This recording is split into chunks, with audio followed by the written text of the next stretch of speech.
In this video, we're going to go over some basic ideas pertaining to sets. So it'll be the overview of sets. I'll follow up with some applications pertaining to, say, Venn diagrams and some probability. Okay, let's look at the first definition. It states a set is a well-defined collection of distinct objects or elements. Okay, so before I address what this means, let's look at the note. States a set can be denoted by what is called a roster method or listing method.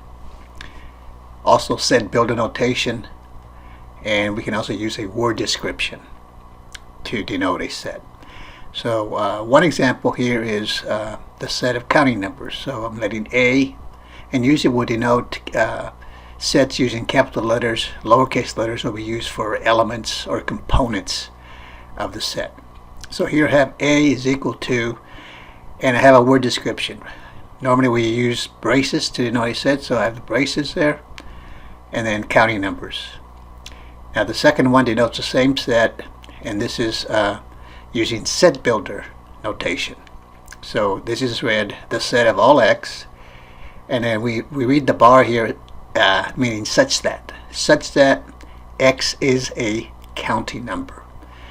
And then by the listing method, we could just list the numbers. So we could say the set of counting numbers starts with 1, 2, 3, 4, 5, 6, and goes on forever.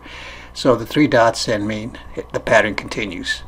Okay, so this would be an example of the listing or roster method. Okay. If the set consists of, say, 3 components, 1, 2, 3, or elements, 1, 2, 3, we can list those. And we don't repeat. We don't repeat the elements. Okay. So now let's get to the definition. A set is a well-defined collection of distinct objects, that means no repetitions, or elements. So by well-defined, it means that if somebody gives you a definition of a set, you should be able to determine whether a particular element or component is in that set. So for example, if I tell you the set of large numbers, and then I pick a number, say 80, and ask you, is that number in that set? Or I could say of smart or intelligent people, and then I pick a person at random and ask you, would that person be in that set? And the answer to those questions would be you don't know. So the set is not well defined. Okay, so if I say large numbers, I have to define what I mean by a large number. So if I say numbers larger than a million, okay, now you know if I pick a number larger than a million, it'll be in that set. Okay, or if I'm talking about smart people, I can define it as those with IQs of 120 or more. Okay, so it has to be specifically defined so that you know whether a particular element is in that set. Now in this case, for the set of counting numbers, I can definitely say that 1 is an element, and this is the way we denote it, of A. Okay, because a set of counting numbers consists of 1, 2, 3, 4, 5, and so on. Okay, whereas I say negative 1 is not a counting number, so negative 1 is not an element of set A, where A in this case is representing the set of counting numbers. Okay, so we say it's an element of the set or it's not an element of the set. So it has to be well defined. If I talk about the set of integers, you should know the set of integers consists of those numbers 0, 1, 2, 3, 4, and so on, and then negative 1, negative 2, negative 3, negative 4, and so on. Okay, it has to be well defined.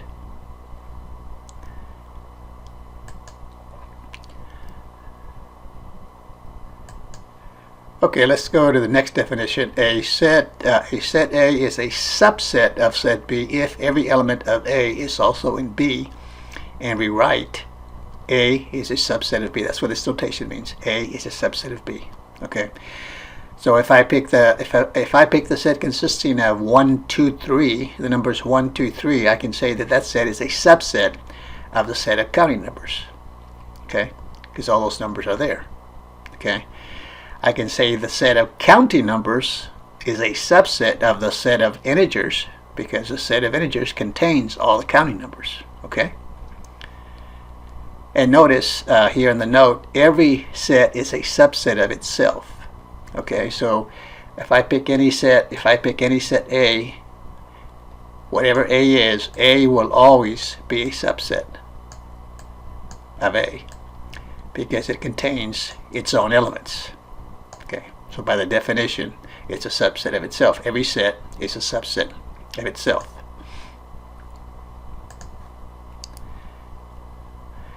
Definition 3, the empty set denoted by this symbol right here, or sometimes a set of braces with nothing in it, has no elements. Okay, that's the empty set. Sometimes we talk about, when we're solving equations, we talk about a solution set. And if there's no solution, we write the empty set. Okay?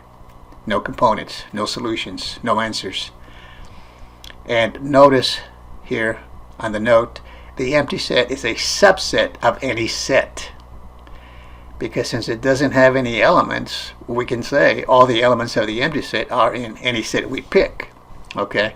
So I can actually say that the empty set, okay, so the empty set is a subset of, in this case, I'm just going to use A, but it could be any set. Okay. Obviously, the empty set is also a subset of itself for the same reason that I discussed earlier.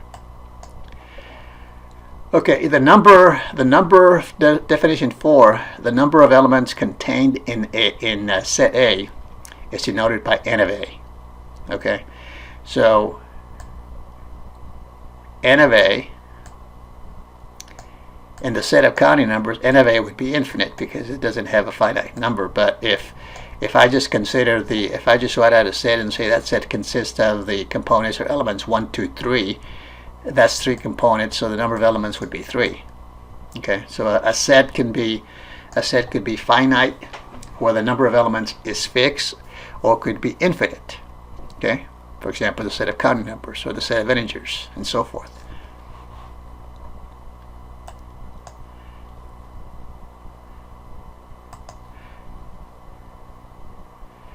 Now, definition 5, the universal set denoted by U is the set consisting of all elements in a given discussion of sets. Okay, so if I give you a set consisting of counting numbers, for example, I could select my universal set to be the set of all counting numbers because it would contain all the elements in any set that I pick. Okay. Or if I'm talking about persons in a certain city, the universal set could be the population of that particular city. Okay. Now this is kind of related to probability, because in probability, instead of a universal set, we have what is called a sample space. Okay, so we use that sample space to compute probabilities. Okay, so that's where, like I mentioned earlier, that I'll be using applications of sets for some Venn diagrams and for some problems involving probability. That's coming up in a subsequent video. Okay, so now let's look at some operations with the sets. Suppose A and B are sets. Then, okay, so we're just defining the certain operations that you can perform on sets.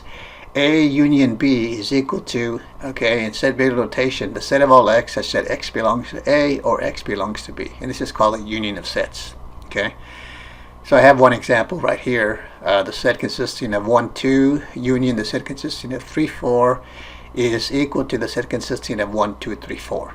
Okay, so basically we're just taking all the components of one set and all the components in the other set without repeating. Okay, so if the first set here had contained a 3, the answer wouldn't change. Okay, because all the elements by definition of a set have to be distinct, so we don't repeat. Okay, so in other words, or let me just put a 5 on this one. and say a 5 in this set also, then I would just add 1 5 over here. I don't repeat the 5 twice. Okay, they all have to be distinct. Okay, now the next one is the definition of intersection of sets. A intersection B is a set of all x such that x belongs to A and x belongs to B. So it has to be a number or element common to both sets. They call it intersection. So look at the example. The set consisting of 1, 2 intersect the set consisting of 2, 3, 4, where you look for the elements they have in common, and there's only 2. The number 2 is in common, and that's it. Okay.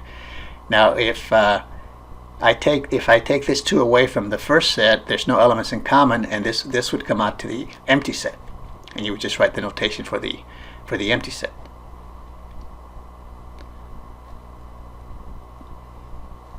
Okay, for the next one, this is for the complement of a set, and this is A complement is equal to the set of all x belonging to the, remember here U is a universal set, and x does not belong to A. Okay, so it's everything in the universal set that is not in set A. And I'll look at a Venn diagram to illustrate that further in the next section here. So as an example here, I have the universal set, and here I'm defining the universal set consisting of just these numbers, 1, 2, 3, 4, 5. And then I'm letting A equal to the set consisting of the numbers 1, 2. So then the A bar or A complement, and sometimes instead of a bar, they might have a prime here like this, A prime. Okay, so there's different notations, but here I'm using the bar to denote the complement of a set. So A complement in this particular case then would be everything in the universal set that is not in A. Okay, so A contains the numbers 1, 2, so we take those off, and what's left? 3, 4, 5. 3, 4, 5. That's what we have. Okay.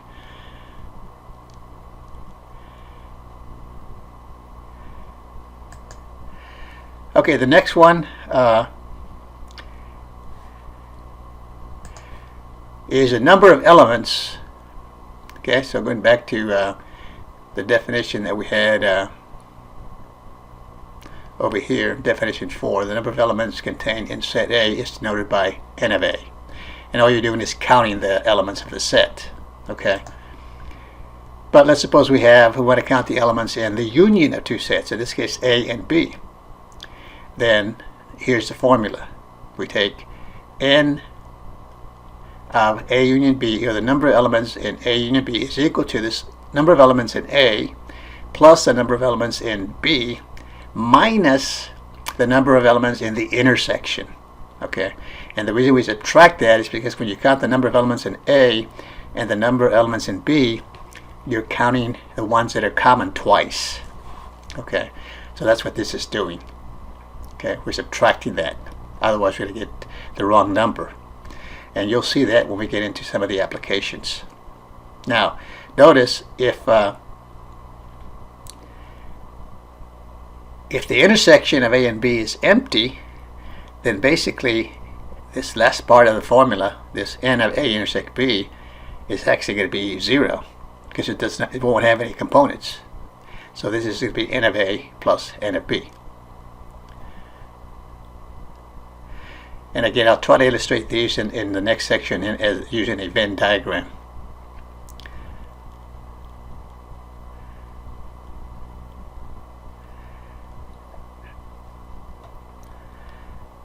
Okay, in number 5, this is again a statement regarding subsets.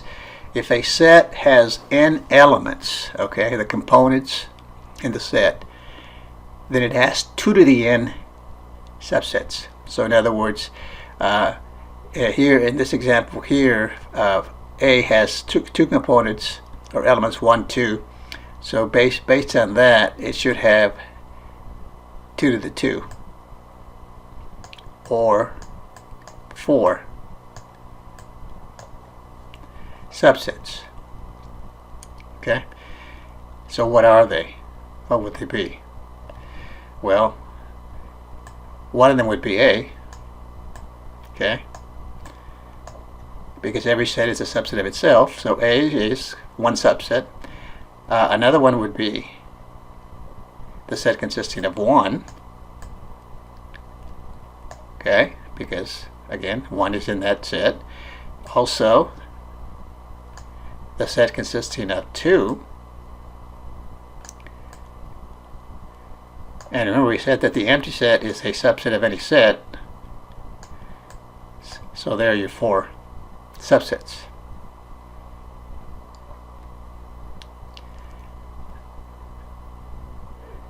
Okay. So now let's look at what we call a Venn diagram now. Okay, so let's suppose this is your universal set. Okay. Now in probability problems, this, instead of a U here, this is going to be an S. Okay, for sample space. So this is what we do. We denote the sets using circles. Okay, so let's see. Let's say that's a set, and then this is a set. So let's call that set A, and let's call this set B. So if I wanted to denote the intersection using a Venn diagram, the intersection of A and B, then I would just shade this area right here where they intersect.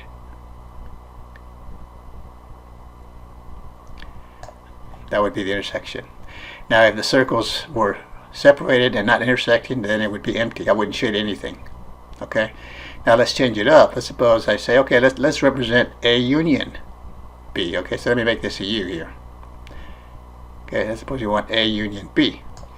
Well, in this case, we want everything in A, okay, everything in A together with everything in B. Okay, so that would be shading all of this.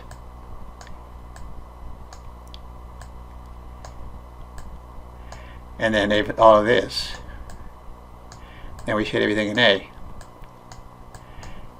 But notice, if we're actually counting, this is why when I give you the formula for n of A union B, we have the subtraction of the intersection, because this portion right here where they intersect, we're counting it twice. Okay? But in this case, if it was a union, we would just have everything shaded. Okay, let's clear this. Now, to denote a complement using a Venn diagram, okay, so this is my universal set. And let's say this is A. And I say, okay, what is a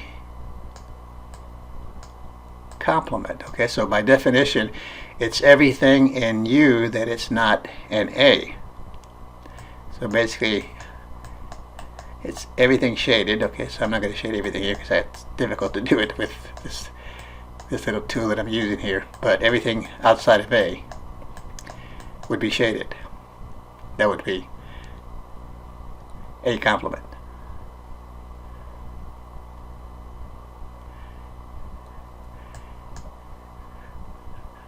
Okay, so let me make sure. Okay, A union B, A union B, complement. Okay, so let me illustrate the definition 4 here, or property 4 here. So if you're looking at, and I already pointed this out, but just to give you a diagram here. So here's how it would be. So if I want to look at n of A union B, okay, n of A union B, number of elements in A union B. So I would have the two circles like this. So that's why it said, so this is equal to n of A plus n of B minus n of A intersect B. Now this formula is going to appear again in probability theory. The only difference, instead of an N, this is going to be a P, because we'll be talking about probability. But here's the way it works. If we're just counting the number of elements, which we're talking about the cardinality of a set, so it's A and B. Okay, so what this is saying, if you want to know the elements in the union of two sets, count the elements in A, count the elements in B, add those up, but then subtract the elements they have in common. Okay, because see, look, I count the elements in A, right there, okay, everything in here, so that would be everything here and everything in the intersection. To count the elements in B, it's again everything in the intersection and everything over here on this side. So I've counted this portion twice in the middle where they intersect. That's why we have this right here. And that's why it tells you that if the intersection is empty, then this quantity right here is just going to be equal to 0. So all you would have is this part. Okay, so in other words, if the circles were like this and not intersecting, this is A and B, okay, then no problem. I just count everything in A, everything in B, add it together, and that's the answer. Okay, same thing will apply to problems that are in probability.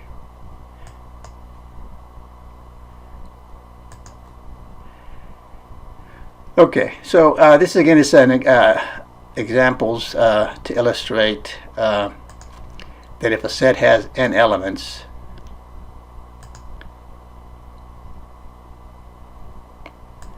it has 2 to the n subsets. Okay, so the empty set, the subset of the empty set, of course, is just the empty set.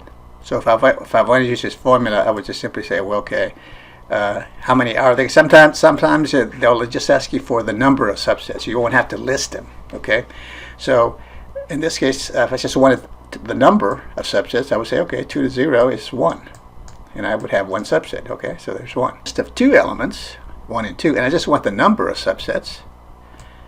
I would say, okay, it's 2 to the second. That's 4.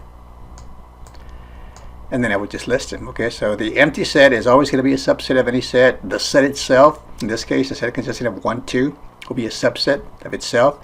And then all the different combinations you can have. And the only thing we can have left is the set consisting of 1, the set consisting of 2. So that has 4. Okay, and so on. Okay, so I'm not going to do them all, but I'll go ahead and just let you see them and pause the video so you can justify it for yourself, compute them out, and then do it with the formula 2 to the n. So pause the video here if you want to go ahead and look at that. The set consisting of for E 1, 2, 3, 4. That's 2 to the 4 or 16 subsets. Okay.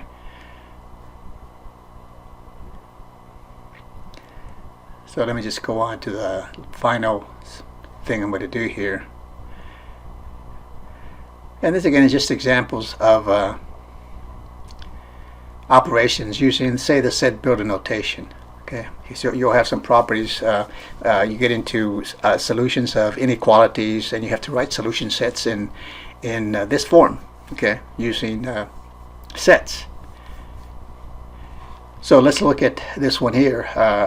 I want to find the union, and the first set is a set of all numbers. Again, when this says x greater than 4, keep in mind that that includes all numbers larger than 4. So it's not just the integer. So it's not just 5, 6, 7, and so forth. It's everything. So it's 4, 4.5, or 4.1, or 4.3. All those numbers, okay, which are going to be infinite. So let's just do it this way. Okay, so here's 4. So for the first set, okay, so we have everything larger than 4. Okay, so larger than 4 doesn't say equal to 4, so I'm going to put a little circle here just to indicate that it's larger than 4. Everything 10 to the right of 4, so I'm just going to do a little arrow this way. Okay, so it's everything to the right. And then the second set is a set of numbers larger than 7. Okay, so here's 7. And it doesn't if it has an equals, then this would be shaded in. Okay, in both of these. But it has no equals. It's just greater than. So this is just open. And it's everything larger than 7. So that's everything to the right. Okay, that includes all decimals or fractions and so forth. Rational or irrational numbers. So it's everything like that. Okay. So now, it's a union. So I take everything to the right of 4, everything to the right of 4, together with everything to the right of 7 without repeating. Okay, so that means, okay, this arrow is going that way. So I have to include everything there because it's union. It's a union. And there's this one going everything larger than 4. So you can see that what is going to be included is everything larger than 4. So I just put a 4 right here. And I'll have to clear the well. I'll just put it above it. Set of all x such that x is greater than 4. Okay, there you have it. Okay. Now, the second one, same thing, except I change it to intersection. So it's a set of all x greater than 4 intersect the set of all x greater than 7. Okay, so numbers greater than 4, greater than 7. Okay, so again, I could have the same diagram. Okay, but in this case, I'm looking for an intersection. Okay, so remember the sets where we have everything to the right of 7. Okay, and then everything to the right